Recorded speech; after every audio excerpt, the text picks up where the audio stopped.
I'm honored to begin this afternoon's inaugural convocation ceremony for Lafayette College's 18th president, Dr. Nicole Hurd. There is a notion among some folks that ceremonies such as this one are just ceremonial, that we dress up and have a bunch of speakers and sing the alma mater just because we've always done it that way for the 17 previous presidents until now. But if we think of this ceremony as merely a ceremony, we miss out on the enchanted possibilities this day presents to us. We can choose through these inaugural moments of pomp and circumstance to participate. We can begin again. We can choose to be different before this moment and after.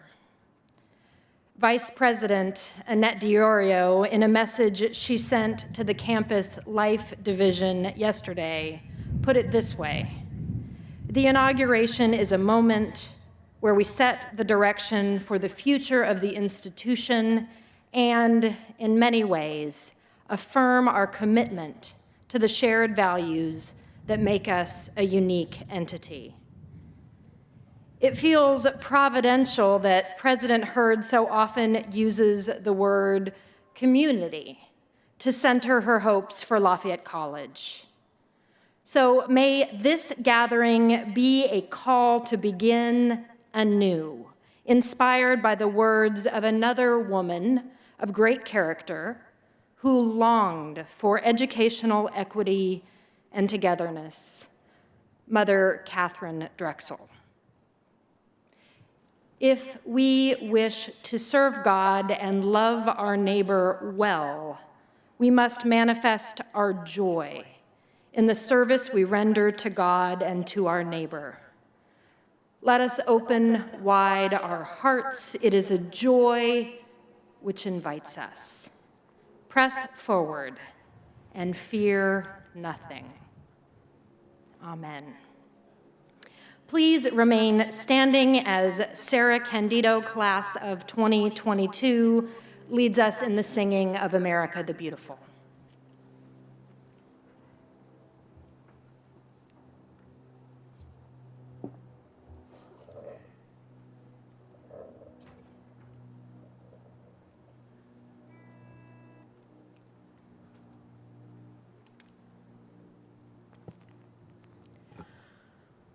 Oh, beautiful for spacious skies, for amber waves of grain, for purple mountains, majesties above the fruited plain.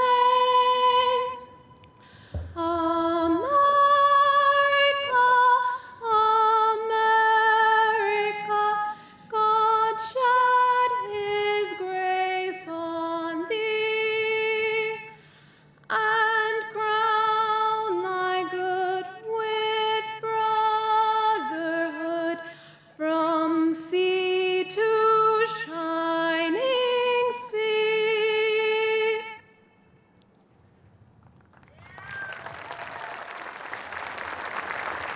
Please be seated.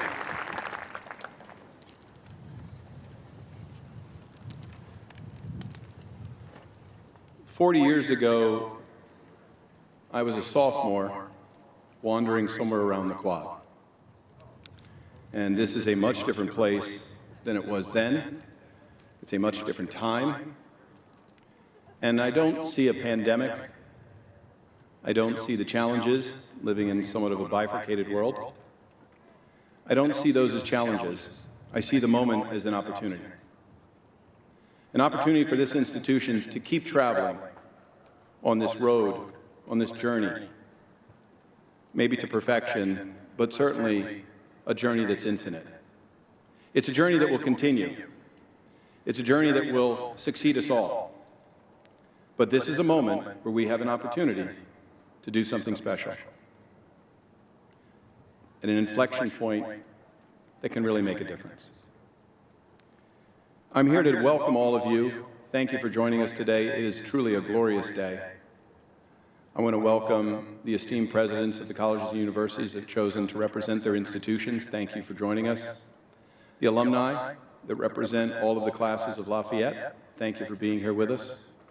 The students, of course the faculty, we have the trustees, and I have some esteemed colleagues up here on the dais with me. I'd like to call out 4 people up here. First, the 2 former chairs that preceded me in this position that have served in this capacity, installing a new president, both of whom still continue to this day to provide me guidance, wisdom, some supervision. Every now and then you feel that glare, the weekly phone call. But it's well intended and well received. So thank you, Ed. Thank you, Alan. Both of you, all you've done for the college, and your commitments have been just beyond belief. I'd also like to call, thank you. There's a little applause. I think that's appropriate. That's someone that knows you, Ed. Right there in the 3rd row, probably a law school friend. All right. And 2 folks to my left, I think they're both to my left. Yeah. Where's President Ellis? There he is. They're to my right and to the left. So imagine, 40 years ago, wandering around the quad, I told the story last night at a dinner that there was this gentleman that would walk around in a camel coat with the obligatory elbow pads, often had a pipe, always had a smile. And I remember one day walking around saying, now, who is that guy? We always see him and, oh, no, that's the president. Well, the president of what? Oh, no, that's the president of the college. Really? I mean, he seems so friendly, so open, so welcoming. And 40 years since he graced his presence here at this institution as our president, he still shows up today for this installation ceremony. And I think he deserves a round of applause and great appreciation. And 40 years later, I'm 18, now I'm 58. And to my left is Alison Byerly, our 17th president of the institution. Now, thank you. Yep, more applause there. I was going to get to that applause, but I'm not sure which of them had me in the timeout chair more. I'm not sure if it was 40 years ago or when I was 58 as Alison's partner here at the institution. But I will say, I learned immeasurable amounts from both. And if we're about anything, even as a 58-year-old, it's about learning. It's about lifelong learning. And it's about each of our journeys. And today we're here to celebrate the journey of someone new to Lafayette, someone that's already embracing who Lafayette is, someone that you'll hear has fallen in love with Lafayette. And so we're excited to welcome her to our community, to be our leader, to take this moment as an opportunity and drive this institution forward, push us to a place that we know we can be in, that we can succeed in, and that we can all prosper in. So let's commence with the welcoming, and I'd first like to bring up Dr. Smith as a welcome from the faculty. Thank you.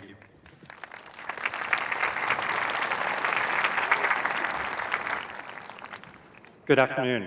I'm Joshua Smith, an associate professor in mechanical engineering and clerk at the faculty.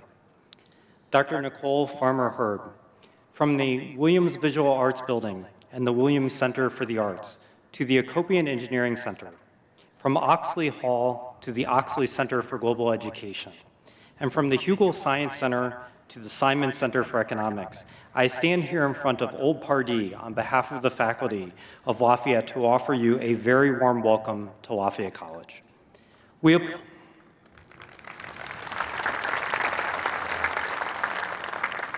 We applaud your initiative to found and direct the College Advising Corps with its mission to improve the access of low-income, first-generation, and underrepresented students to higher education, and its goal to enroll 1 million such students in college by 2025. Lafayette College will benefit greatly from your experience and insight enhancing student access and inclusion. A new presidency provides an opportunity for the campus community to critically examine its current path and possible future paths. We look forward to working in partnership with you as we undertake this self-reflection so that we, as teachers and scholars, may provide the best education and experience for our students. Lafayette will celebrate its 200th anniversary in 2026, and you will lead the college, its faculty, and its students into its third century. The faculty are excited to embark on this journey with you. To use your words, we are ready to be bold and brave with you. Once again, welcome President Hurd.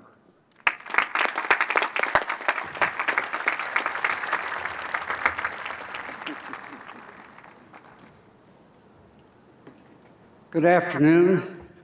I'm David Ellis, the 13th president. I was told to introduce myself. Chairman Sell, President Hurd, trustees, representatives, delegates, faculty, students, staff, alumni, and friends.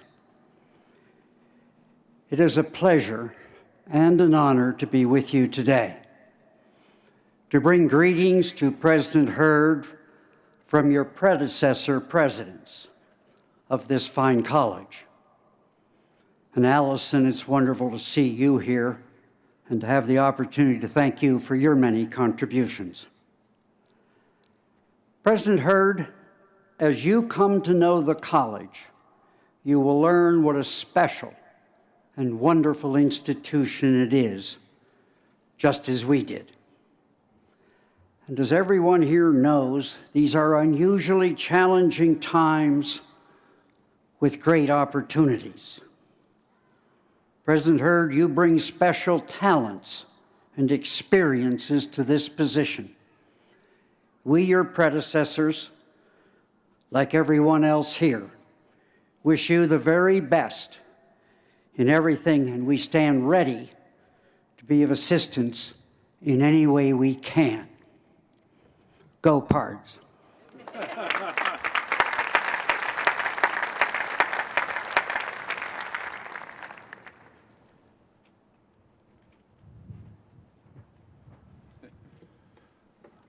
Presidents Byerly and Ellis. I should point out that President Ellis was here when I was in office many years ago, 1984 to 92. I was 10 years old. President Byerly was here when I came back. And somewhere in the middle was Dr. Weiss. And Chairman Sell, distinguished guests, faculty, staff, students, members of our community, it is my immense privilege and honor to welcome President Nicole Farmer Hurd to our increasingly vibrant college and city. President Hurd, our entire region shares in my excitement to have your leadership and vision guiding this institution of higher learning.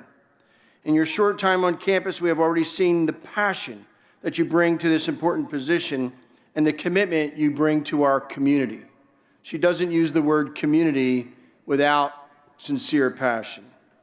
It is interesting to see that even yesterday you were at Scott Park weeding the weeds out so the farmers market could be held every Saturday. It was Lafayette that was founded in 1826 by residents of our city. And to paraphrase the namesake, the Marquis, I'll paraphrase him by saying, the good fortune of Lafayette is closely tied to the good fortune of our city and vice versa. And I truly believe that. So the college goes is the way the city goes, and if the city goes well, so does the college. Dr. Hurd, you will quickly realize that Lafayette is a place that turns students into leaders, then sends them out to the world, where they don't just excel in their chosen profession, but they are also civically empowered to make a difference. And Lafayette alumni are making a difference. Your charge will be to continue to lead Lafayette as a high-quality educational institution that it is. We ask that you continue to strengthen the tremendous community partnerships that have emerged for our mutual benefit and have become a national model of town-gown relations. Today, I also welcome the Board of Trustees and those involved in the selection process, because Dr. Hurd is the person who, for Lafayette, at a time as this, she continues to bring not only scholarship excellence, intellectual honesty, character, but also appreciation for diversity.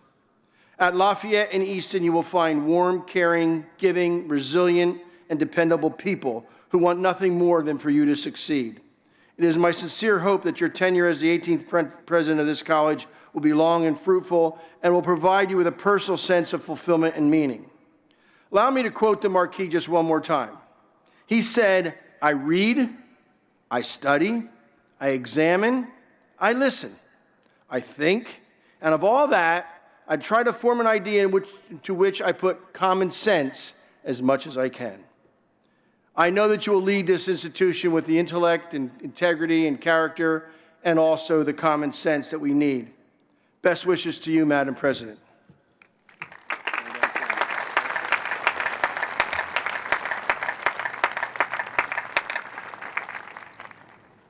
It is now my honor and privilege to also introduce to you, for a performance of Powerful Voices, the students from Francis A. March Elementary School. You may remember him. He was a longtime advocate of Lafayette College. And Paxinosa Elementary School. Paxinosa named after our Chief Paxinosa of the Lenni Lenape Indians. Ladies and gentlemen, take it away.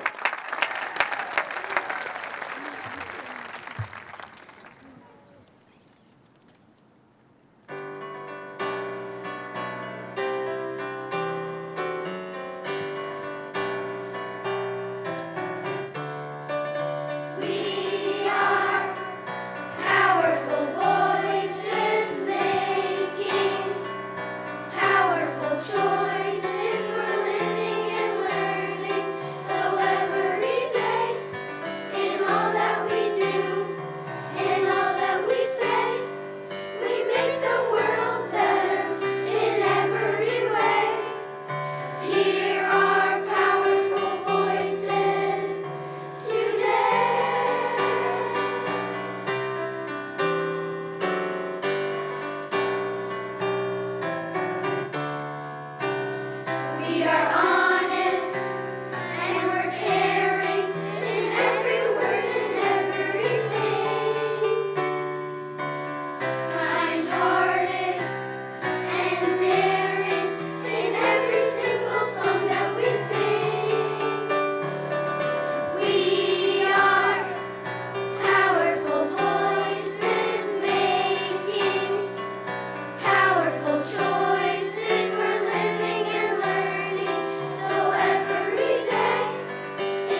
Sorry, I'm a little bit short.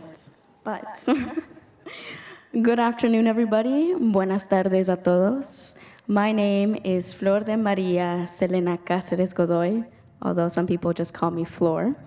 My pronouns are she, her, and ella. I'm your current student body president at Lafayette College and a proud DC Posse scholar.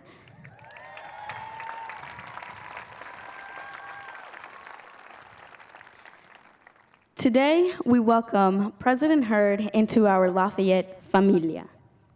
On behalf of the student body of Lafayette College, President Hurd, bienvenida y felicitaciones. From the get-go, I'm going to be completely honest, I loved your name. To the point that when I first mentioned you to my friends, I said, have you heard about the president yet?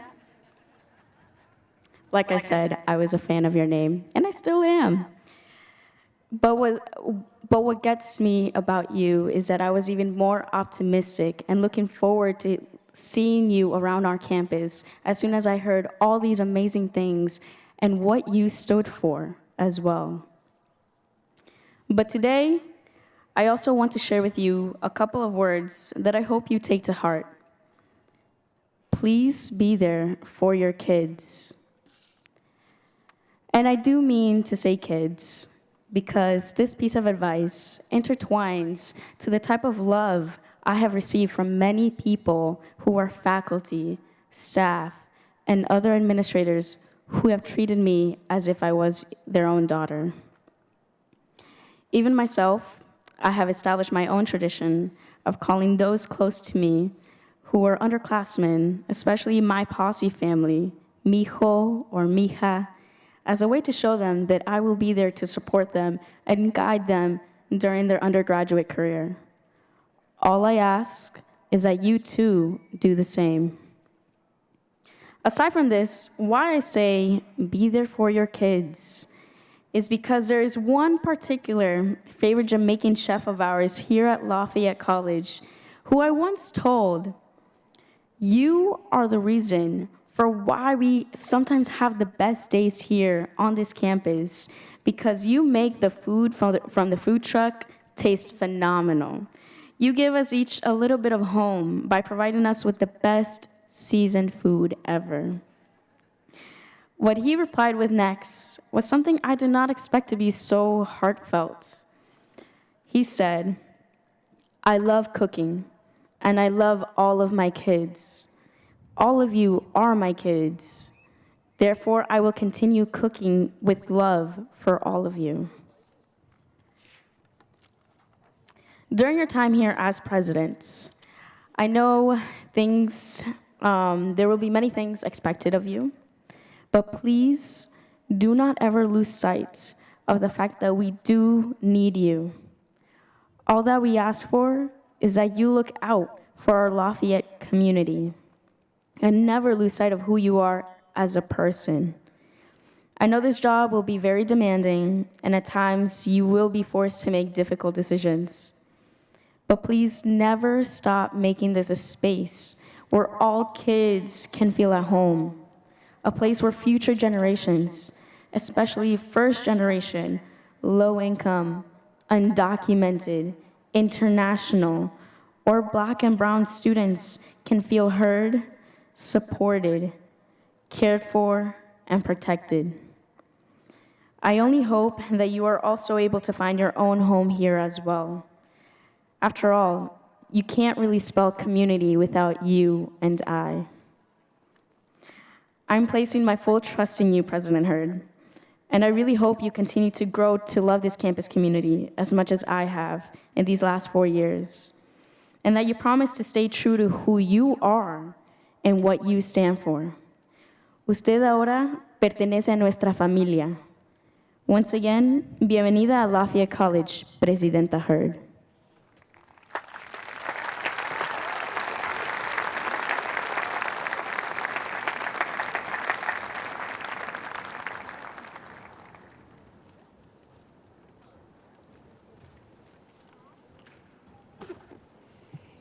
It is a tremendous pleasure to be back at Lafayette and to be among so many friends today. And it's a tremendous honor to have the opportunity to extend greetings and congratulations on behalf of college and university presidents to Dr. Nicole Hurd as she begins her tenure as Lafayette's 18th president. This has been a time of tremendous challenge for all higher education institutions. The events of the last 20 months have tested our systems, our structures, our assumptions, and our communities. To begin a college presidency at such a time is an act of faith. It represents a commitment to the idea that colleges and universities and the students we educate have an important role to play in solving the many problems facing our country and our world. I am confident that Lafayette College will live up to that expectation. Lafayette has a long tradition of preparing students to be leaders, problem solvers, activists, and dreamers. All of these will be needed in the years to come. As a fellow college president, I am pleased to welcome Nicole Hurd to our ranks, and I look forward to working with her and with Lafayette to make good on the promise that colleges like ours offer the nation. Nicole, I offer my very best wishes for your success, and my hope that you and your family will find the Lafayette and Easton communities as welcoming a home as Steve and I did. Congratulations.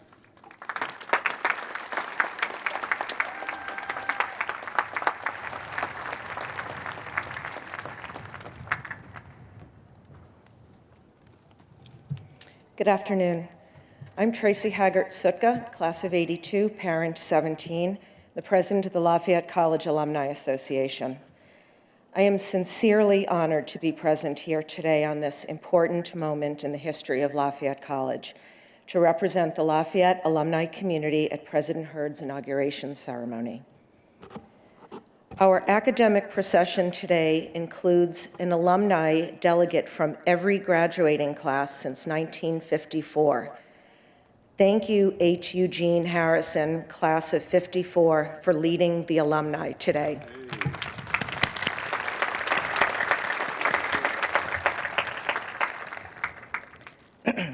These alumni stand with me to represent our strong and long-standing ties and our responsibility to remain guardians of our Lafayette legacy. When I arrived on campus in 1978, also with President Ellis, Lafayette had been a co-ed institution for only 8 years. The student body and the alumni community looked vastly different then. Today, we hear a blend of over 29,000 voices from many decades, from diverse backgrounds, and from all 50 states and 87 countries. What we share is a belief that Lafayette College is indeed a distinctive, special place. We honor the traditions of the past, but acknowledge that in today's challenging field of higher education, we alumni must support Lafayette more than ever as active stakeholders in the college's mission. President Hurd, in the short time you have been on campus, you have inspired the alumni with your entrepreneurial energy to make college more accessible and your experience in promoting undergraduate excellence. We accept your challenge to be bold and brave with you as you lead the college into our bicentennial in 2026. Your experience aligns with our mission, while your vision pays homage to our college history and traditions. I speak for all 29,000 alumni when I say congratulations on becoming Lafayette College's 18th president, and President Hurd, welcome home.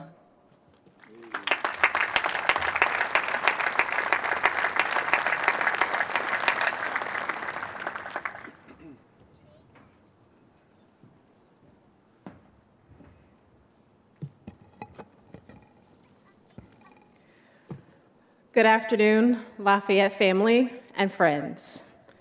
It is my honor to extend greetings on behalf of our staff and administration. President Hurd, it is truly a pleasure to welcome you as our 18th president and to celebrate this memorable occasion for Lafayette College. In your first 2 months, you have taken the time to get to know the dedicated members of our incredible Lafayette staff, operating a variety of wide-ranging roles, from those that support our students, to those that maintain our beautiful campus, to those that engage and connect with our alumni and families. There is excitement and enthusiasm for this new chapter for the college. While there will certainly be challenges that lie ahead, you bring a wealth of experiences and perspectives that will guide and lead us as one team, aligned and united as one cohesive community. My colleagues and I join you in a commitment to the positive experiences and the development of our students.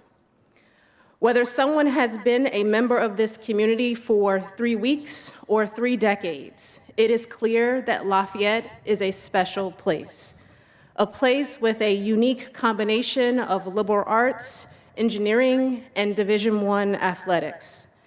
It is also clear that Lafayette must evolve and grow to match the current needs and expectations of today's and future students. We know your vision will drive us forward and make us stronger while staying true to our core educational mission. We look forward to leaning in to what makes us distinctive and being bold and brave with you. I have spoken with several colleagues, and there are a few things that stand out that we admire most about you, but I'll share just 2 today. 1, your competitive spirit, and 2, that you lead with love. In essence, what this means is that you will push us to be the best that we can, and in turn, we'll be motivated to push beyond our imagination because there is care and gratitude for the community and how we all contribute to it. So President Hurd, you have already redefined what community means to the Lafayette family, and we pledge to honor that partnership. Welcome to Lafayette, and go Leopards.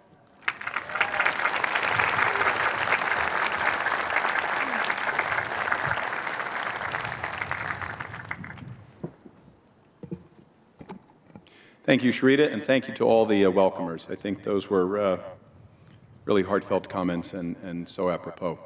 I did observe that our director of enrollment ran over and started to enroll the first 25 members of the class of 3033. So well done, Matt. They've already left the campus, and they're all studying, getting ready for their tests.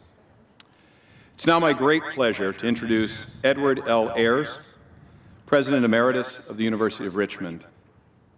Over 4 decades of writing history, experimenting with digital scholarship, collaborating in public history, and teaching and leading in higher education, Dr. Ayers has tried to find new ways to connect people with the American past.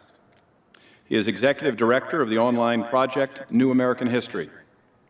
President Obama awarded him the National Humanities Medal in 2013. President Obama hailed his commitment to making our history as widely available and as accessible as possible. Dr. Ayers' relationship with Nicole Farmer Hurd goes back to their days together at the University of Virginia, when he was the dean of the college and he gave Nicole her first job. He and I have to spend a little more time together and check in on that. They've traveled together to Scotland, England, Southwest Virginia, some of the most rural areas of the world and some of the most sophisticated and cosmopolitan. There would not be a college advising corps if there were not Ed's belief in Nicole. I would also say if there was not Ed's strong recommendation and referencing that he did during the search, we may not be up here greeting Nicole. He was a resource for the search committee throughout the process, and we were greatly appreciative of that. Dr. Ayers.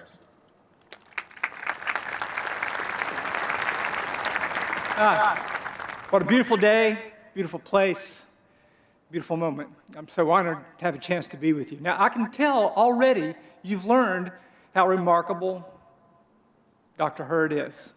I hear the words and welcome that recognize that you've met her.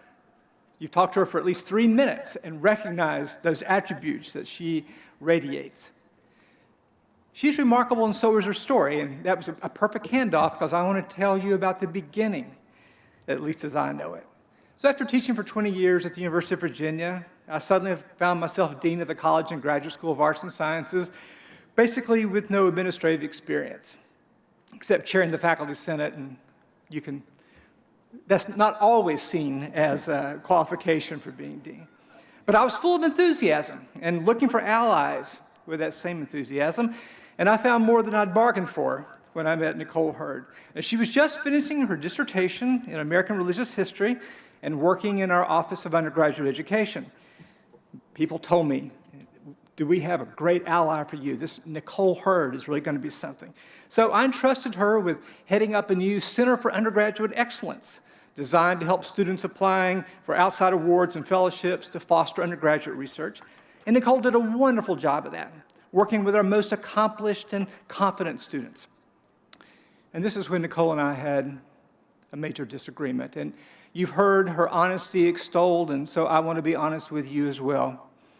She presided at the dinners and ceremonies to celebrate the many successes that she helped guide. And filled with genuine excitement for the students she had helped, as she described their originality and dedication and energy, Nicole used the word amazing many, many times.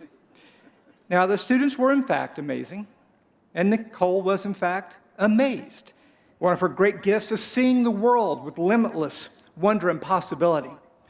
But I told her in a friendly, avuncular way that if you use that word too often, you're going to risk conveying the very quality you want to convey. If everything is amazing, then is anything really amazing? She promised me that she would find other words to convey amazement. Now, most new humanities PhDs would have been more than satisfied with Nicole's plum assignment of taking our best students and making them even better, and then basking in their success. But Nicole had no sooner excelled at that task than she began to look for new and harder ones. Now, she and I shared a concern.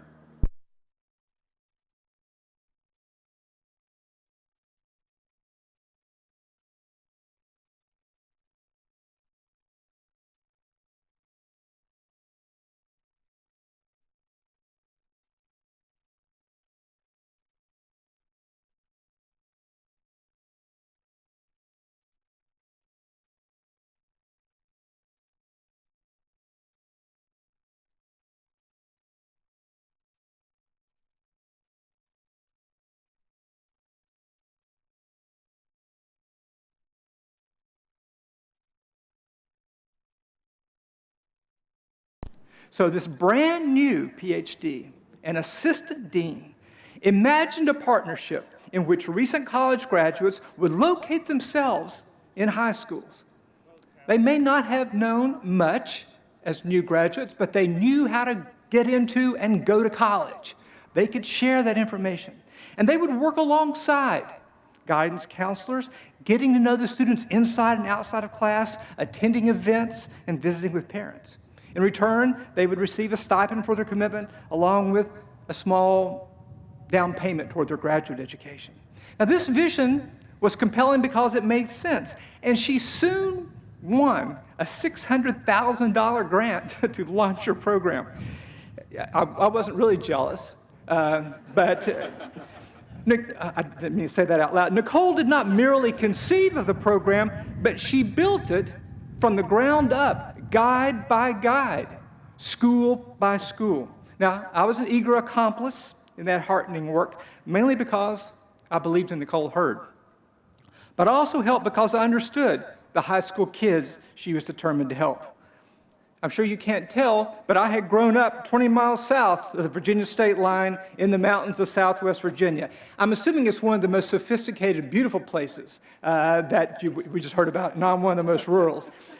I knew nothing about college and applied to the state university 100 miles away with my friends, nowhere else.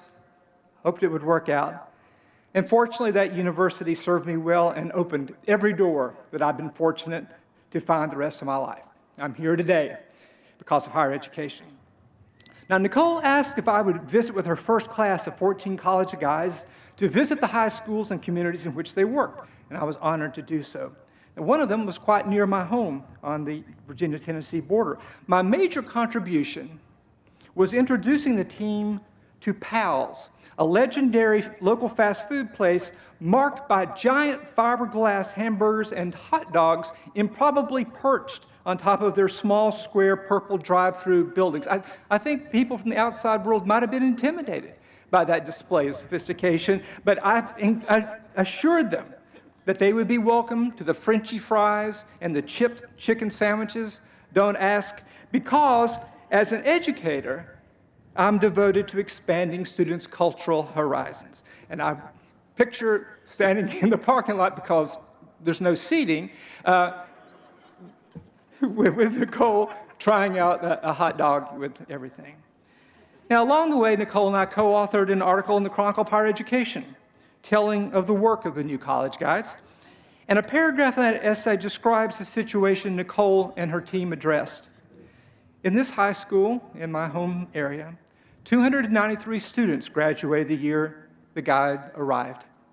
Of those students, 216 had no plans, they called it, after graduation, and only 16 planned to attend a four-year institution. The guide knew there were more students who could succeed in college if they knew how to get there, if they understood that there was financial aid for them, if they could be guided through, and more important, their parents, guided through the FAFSA form. And this guide worked every day to help them figure out how to do so, changing young lives forever, one life at a time. Under Nicole's leadership, and this still seems impossible even though it happened, the program won a $10 million grant from the Jack Kent Cooke Foundation. And in 2007, now those of you keeping track, we're only 5 years from the beginning of this, she wins the Governor of Virginia's Award for National Service. That year, I left UVA to become president at the University of Richmond, and Nicole headed to Chapel Hill to grow her remarkable program.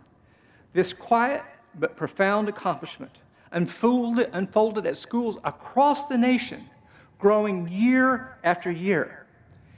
It's not an accident that Nicole was named Champion for Change in College Opportunity by President Obama. By the time that Nicole completed her work there this summer and to join you, the College Advising Corps has assisted over 500,000 first-generation, low-income, and underrepresented students in enrolling in higher education. With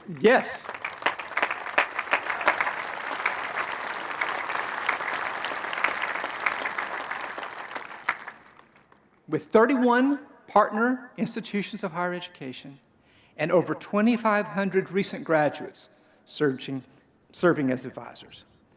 This is a remarkable success story at a time, as we've heard, there's not always success stories in American higher education, especially at tackling these legacies of generations of inequality and injustice. Now, Dr. Nicole Hurd is bringing that energy, imagination, commitment, and understanding to Lafayette. She is bringing to you the same spirit, skill, and inspiring power that led her to act audaciously 20 years ago. But she comes to you with her modesty untarnished, her passion undiminished. So all I can say, if that's not amazing, I don't know what is. Thanks very much.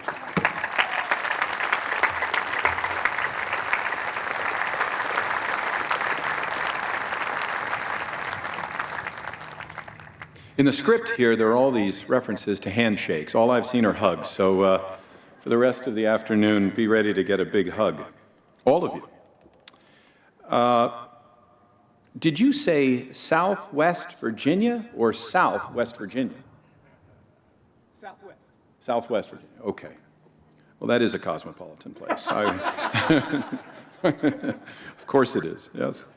All right. Well, it's that time. Dr. Hurd, would you please join me up here? Linda and Angel, I think you'll join us as well. Right out there. We've got a mark for you. I see that. Yep.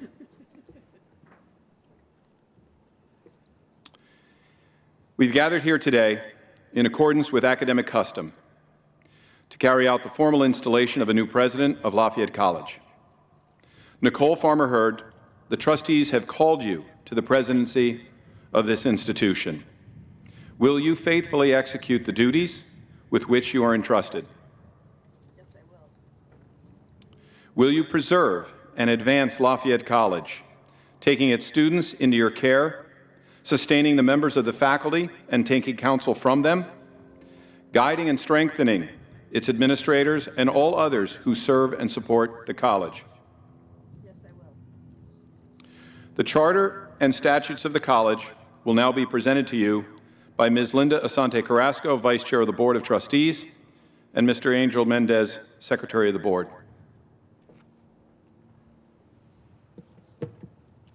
The charge of Lafayette College was granted to our predecessors in 1826 by the legislature of the Commonwealth of Pennsylvania. Article 6 of this charter empowers the Board of Trustees to appoint a principal officer of the college. Article 7 describes the duties of that officer and of the faculty. As testimony of your authority as president of Lafayette College, we present you with a copy of the charter and statutes of the college.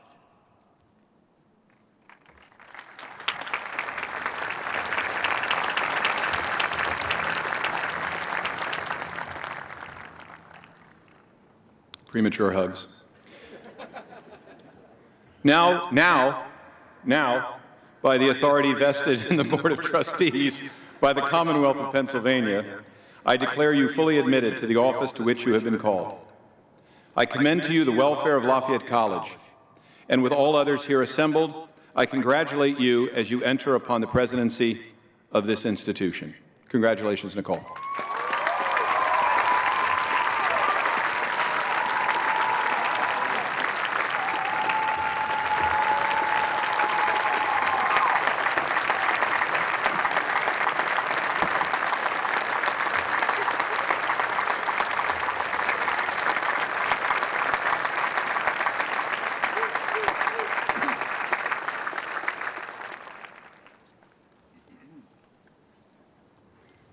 Thank you, Bob.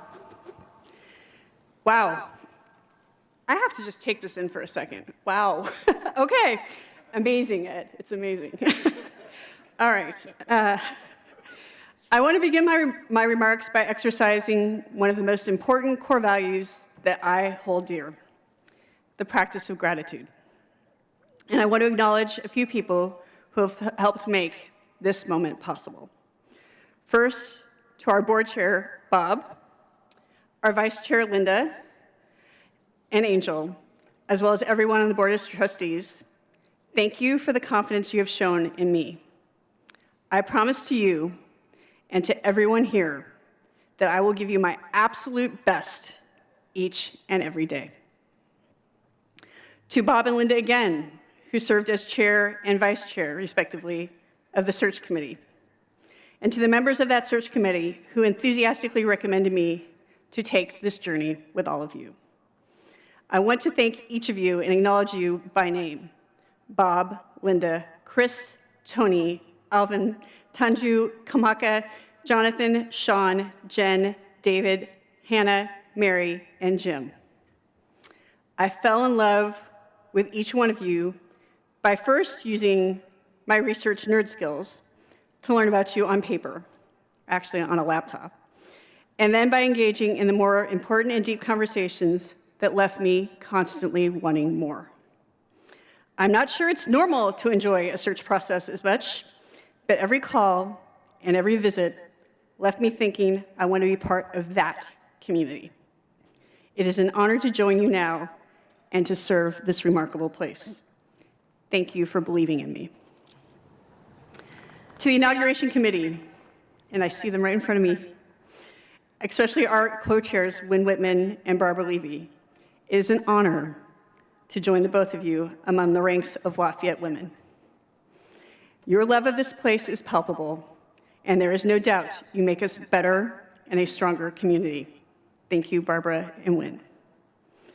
To my good friend and mentor, Ed Ayers, for his generous and sometimes embarrassing introduction, and for being so incredibly generous with his time, with his wisdom, and with his encouragement over the years.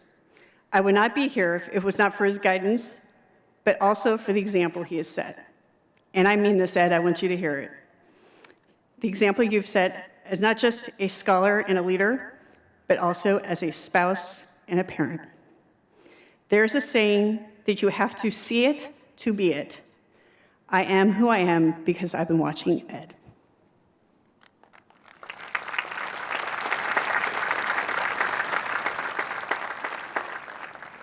To those of you in attendance and watching the live stream, I thank you for sharing this moment. Your presence, whether visible or virtual, is indicative of our collective commitment to the Lafayette community and this remarkable institution. To everyone who's playing a role in today's ceremony, thank you for enriching the significance of this day. And finally, and I'm going to try to hold it together now, and finally to my family, to my mom and my brother, who are watching from afar, and to my sister, where are you, Joelle, who's here. Thank you for your love. And to my husband, my life partner, my dear Bill, and our children, Monica and Matthew. Today might be the fourth happiest day of my life. And it's a day that never would have happened without your strength, your hope, and your love you give me every single day. I believe in you, and I love you with my whole heart. Mon, Matt, Bill, can you stand, please?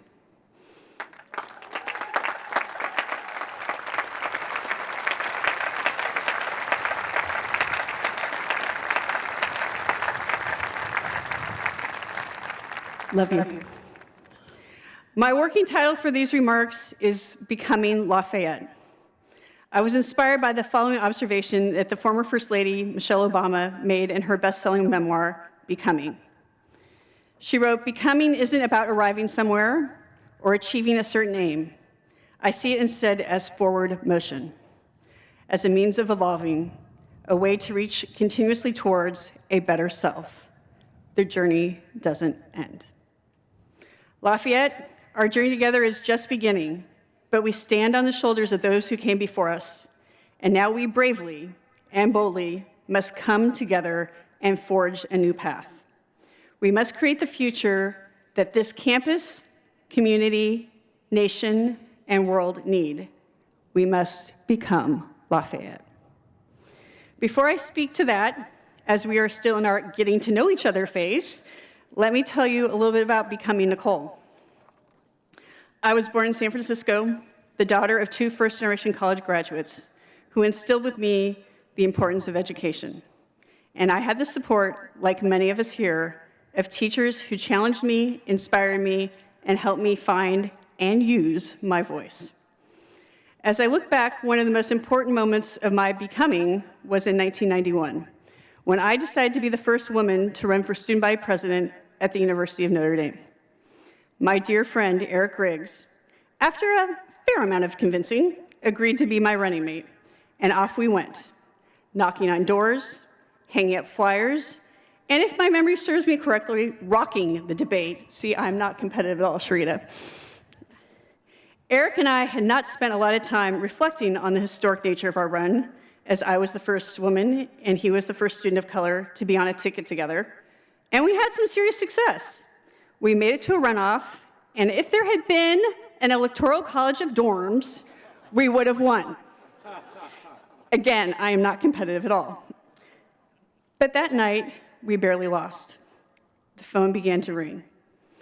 I will not share with you, Lafayette, the sexist, racist words we were called, but it changed me forever, as a person and as an educator. I learned that access does not mean inclusion, and that even on a campus and in spaces of learning, places many may assume to be safe, we have to do the work of seeing and hearing and valuing each other. Eric is here today. Eric, you want to stand? Eric, I love you.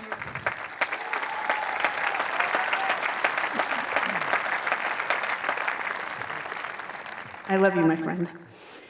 What followed for me were graduate degrees from Georgetown, where I met my husband, Bill, and I'm going to make her stand now, my best friend, Amy Porter.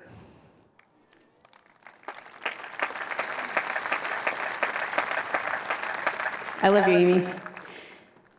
And at the University of Virginia, where I once again learned the importance of access and inclusion, of teaching and research, of seeing and hearing and valuing one another. As my faculty colleagues know, the best part of teaching is not just sharing knowledge with students, it's sharing with them and then learning and growing ourselves. At Virginia, I had the chance to work with some phenomenal students who stretched me as a scholar and as a person. I want to share the story of one of those students, John Keese. And I see you, John. John was a political and social thought major who I was helping apply to major scholarships, Rhodes, Mitchell, Marshall, etc. And I've been able to watch John evolve from a student to a scholar himself.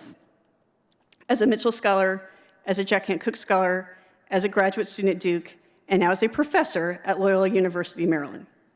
But over 20 years, what I cherish most about John are the conversations and our constant challenge to each other, what we call our internal dialogue, about who we are and how are we showing up in the world. Hours of conversation about Bonhoeffer or Dorothy Day, or a theme that comes up with us a lot, Dr. Martin Luther King Jr. always come back to one theme. Are we in community? Are we showing up? And as Dr. King so beautifully phrased it, are we bending the arc towards justice? I am so glad that I've bent that arc with you, my friend, Mr. Keese. John, you want to stand up?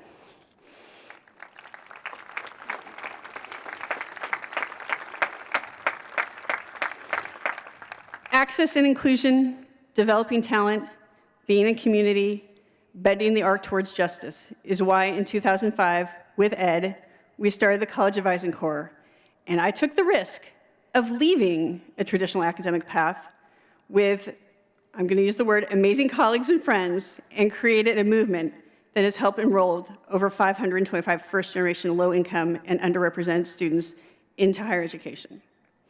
And Lafayette, I'm here to tell you, it is that same commitment to vision and values that bring me here today. We believe in unlocking potential. We believe in increasing opportunity. We believe in being profound community. We are going to bend the arc. And so now I want to focus on becoming Lafayette. The college's journey began nearly 200 years ago, founded by the citizens of Easton, as Mayor Panto told us, the community. We were founded by the community, amid the hopes and dreams of a young nation. That pioneering institution continues to reshape itself today to serve its educational and philosophical missions. The city's residents were inspired by a certain French general who became a Revolutionary War hero, our namesake, the Marquis de Lafayette.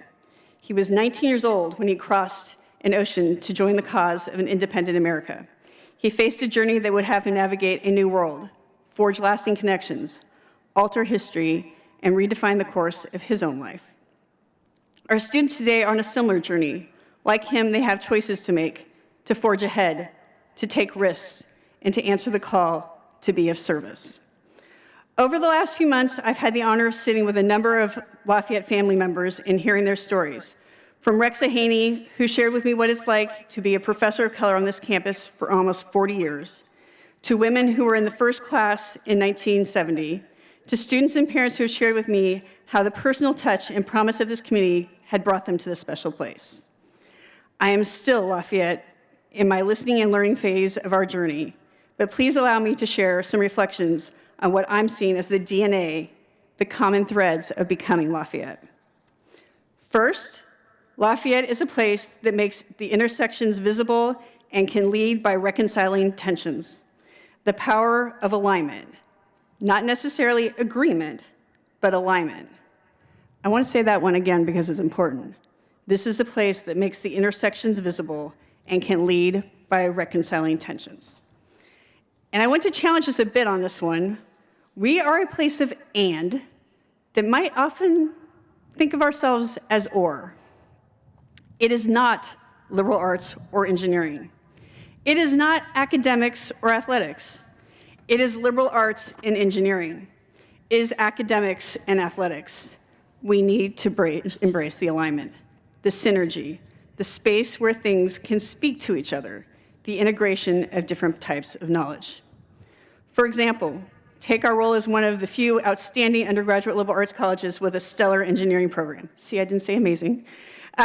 Top STEM and humanities make the whole much greater than the sum of those two parts all across this campus. It's a differentiator embodied by people like mechanical engineering professor and novelist Jen Rossman. Jen, are you here? Is she here? She's in the broadcast room. All right, there she, okay. Professor Rossman describes that combination of liberal arts and engineering as peanut butter and chocolate. Yes, world, we are the Reese Peanut Cup of higher education. Powerful compliments, ways to see anew, and an opening for real collaboration. Professor Rossman, we salute you and all of our colleagues who give life to STEM and the humanities, showing the true strength of Lafayette. Let's talk about academics and athletics. Roughly 25% of our students participate in one or more of our 23 Division I teams. Our athletic programs help us attract stellar student athletes who see academics and athletics as integral to the opportunity to create their best selves. And we attract coaches who serve as teachers outside the classroom. This is a differentiator embodied by men's soccer coach, head coach Dennis Bond, who has led the Leopards to winning seasons in 14 of his 20 years on College Hill, including 3 Patriot League championships and 3 NCAA tournament appearances. But Coach Bond is also a teacher off the field. He is one of our strongest voices for diversity, equity, and inclusion on our campus. He's also a voice of empathy and community, signing Andrew Hummel, a young boy battling cancer, as part of the 2023 recruiting class. Dennis teaches our community how to compete on the field and how to unify us off. We should lift up these spaces where we take risks. We should reward creativity. We should fuel innovation. We should find places where we explore different modes of inquiry, where we can truly be interdisciplinary, where we can be our best selves. We can find alignment. Which leads me to the second strain in our DNA. We unleash talent. It doesn't take very long as you walk on this campus to see the talent shine. Whether it's our students, our faculty, or our staff, this place is full of talent and goodness and beauty. We have fostered a faculty that consists of teacher scholars. Our professors help create the knowledge that they teach.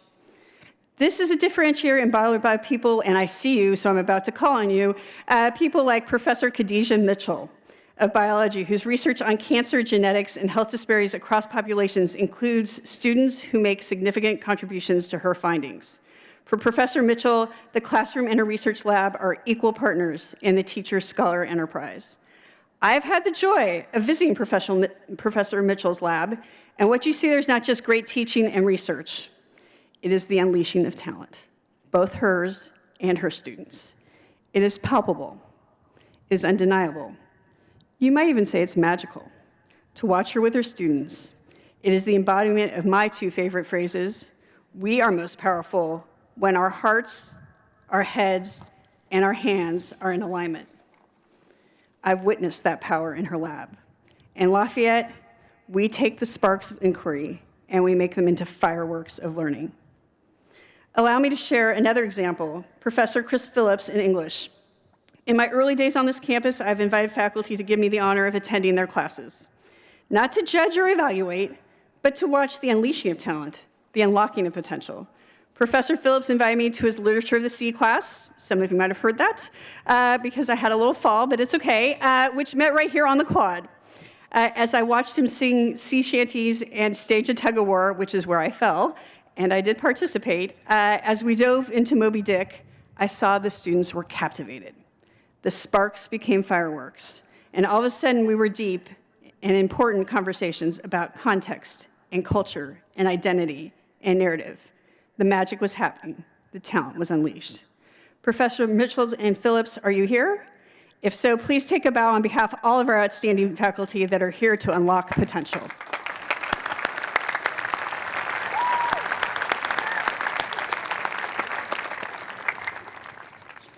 In Lafayette, we need to go even deeper into the work of unleashing talent. I see the goodness and potential everywhere.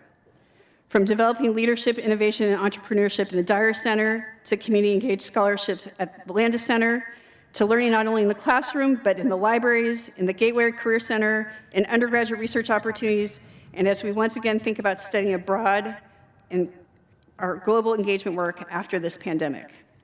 To the learning and leading in athletics, in student clubs, to holding leadership roles in student government and with the Board of Trustees, to engaging in service to the community throughout Easton and beyond. At Lafayette, we are not teaching students what to think, but to think. Not to check boxes, but to really do the work, to go on their own journeys of becoming. And finally, Lafayette, we are a place where we need one another. I'm guessing I'm going to be the first college president in history to invoke St. Catherine of Siena in this way, but here we go. In Catherine's dialogue, she wrote of intentional interdependence. None of us has every gift. We need each other. We depend on each other. And guess what? That is why we believe in shared governance. Yes, I'm using Catherine of Siena to explain shared governance. It is also why I'm calling us all to live in profound community. And it turns out this is why I love the theme for this inauguration. My spot is here, which was the idea of our Dean of Advising, Tim Cox. Tim, where are you? There you go. Because part of becoming is also belonging. Belonging is difficult, and once again calls us to see and to hear and to value each other. It demands that we continue the journey to be a more diverse, equitable, inclusive, and just community. It means we need to do the hard work of hard conversations, of being uncomfortable, of building our empathy muscle, of making things that may not be visible, visible. We need to continue to build a campus where each of us can say, my spot is here. And the good news is that that love and commitment is already here. This includes our amazing staff, from food services to advising to facilities, whose contribution to the outstanding education we provide are often invisible, but always meaningful. To all those colleagues, your spot is here. It lives in the annual Thrive on the Quad program held by the Counseling Center in La Farm to help students learn practical strategies to nurture personal growth and cultivate a positive college experience. From first-generation college students to those from 3 generations of Lafayette families, your spot is here. Your spot is here if you're an artist, a philosopher, a chemist, or an engineer. Singing sea shanties to teach literature, your spot is here. Including students in your research on cancer, your spot is here. And we do not just need one another, we need to take care of one another. I was not sure I was going to share this story, but I can feel him with me as I give these remarks. So I want to share a story about my dad. As many of you know, in the time between announcing we'd be joining the Lafayette family and our arrival to campus in July, I lost my dad. My dad was a true north in my life, a guide, a constant source of encouragement and love. Every Saturday for the past 10 years, we would have lunch with my mom, and he would ask me questions. Questions about the College Advising Corps, about our impact, about our plans to grow, and he loved to hear the stories about our students. In my last lucid conversation with him, we talked about the incredible arc of his life, a low-income, first-generation student himself from Detroit who truly lived the American dream. We talked about the power of education, of hope, of dreaming. And at the end of that conversation, we talked about lessons learned and if he had any regrets. I listened to him, and I reflected back to him what I thought he was saying to me.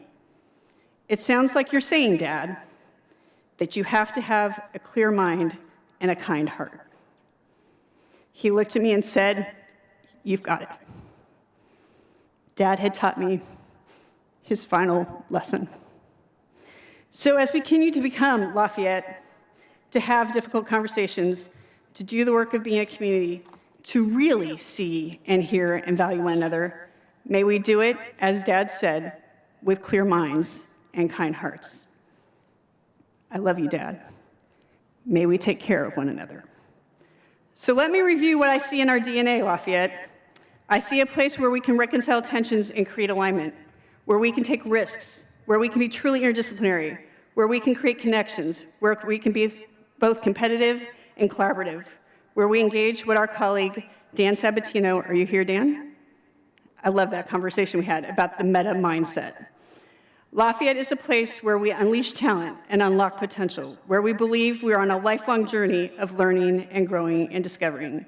And Lafayette is a place of profound community, where we are committed to seeing and hearing and valuing each other. So it turns out that Lafayette is a place that takes risks and believes in potential and embraces community.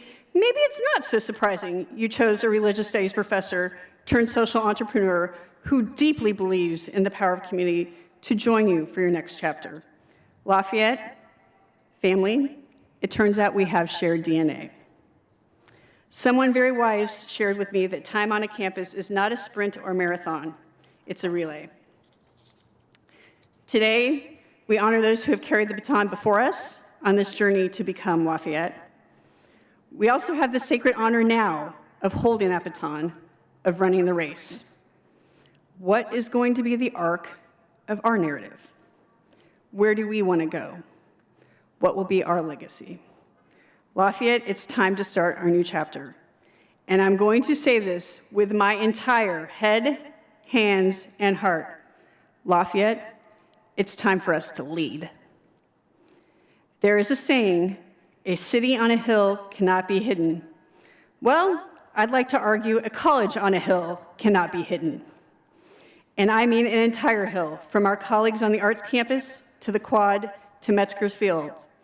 Lafayette, it is time to shine. We are going through something hard. We are still in a pandemic.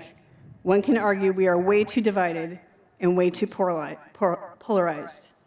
Easton, the Lehigh Valley, Pennsylvania, our nation, our world needs us now, Lafayette, to show the possible, to do the work, to restore the faith, to rebuild the trust, to bring alignment where there is difference, to not yield the space and give into a belief that you have to be large to be transformational, to bend the arc, to ignite the sparks into fireworks, to be, as our fifth graders sing, powerful voices making powerful choices. Our journey has begun. Our moment is now. Our spot is here. Let us be bold. Let us be brave. Let us become Lafayette. Thank you.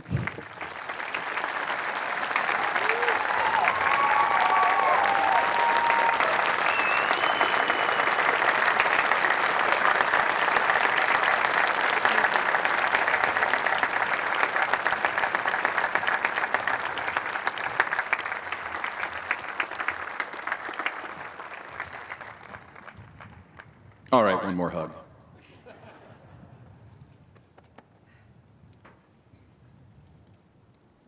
Thank you, Nicole. A hug is an embrace. And I'll end where I started. Now is a wildly interesting moment in time. We have the opportunity to embrace the moment and move the institution forward. We have a leader who expresses a desire to join us in that journey and lead the charge. I leave it to all of you to decide. I'm committed. She's committed. I think many of you are committed on Lafayette. Now, could we welcome back Sarah Candido, class of 22? She's going to come up here and lead us in the singing of our alma mater. If you all could rise, please. Sarah?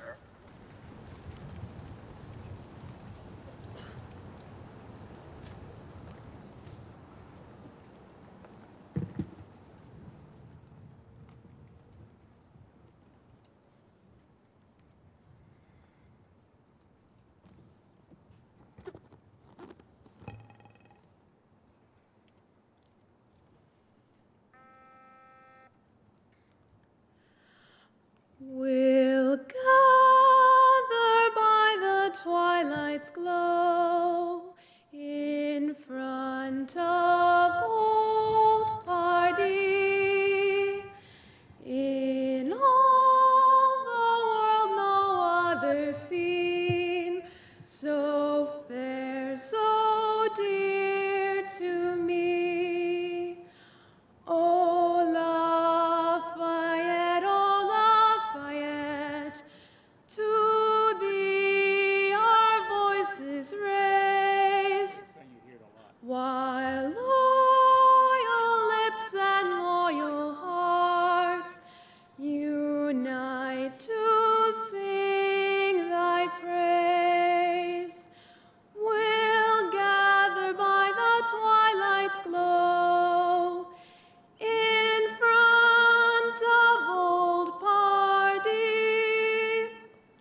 twilight's glow, in front of old party,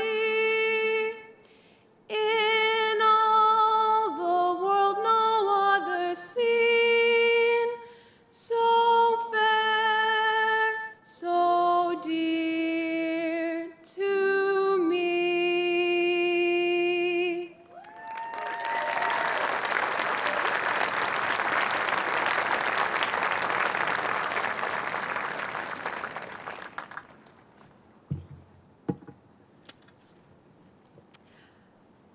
Following the benediction and the recessional, you are cordially invited to a reception in honor of President Hurd and her family, which will take place here on the quad in front of Skillman Library.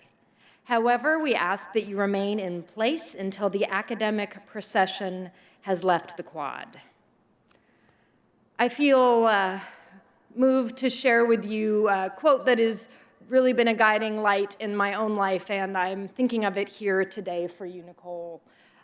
Dorothy Day, founder of the Catholic worker movement and a big believer in community, there was once a Catholic worker house here in Easton, talks about family being whoever shows up.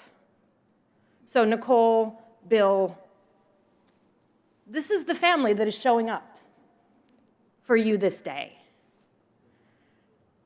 Dr. Newton spoke to us earlier today about the liturgy of this day, the order of how things go on this day. Nicole came into Farranon earlier this week just to check out how things were going. We were getting ready for Farmer Fest. Melissa Dalrymple and her team did an amazing job. And Nicole mentioned that this is a lot like a wedding, this day.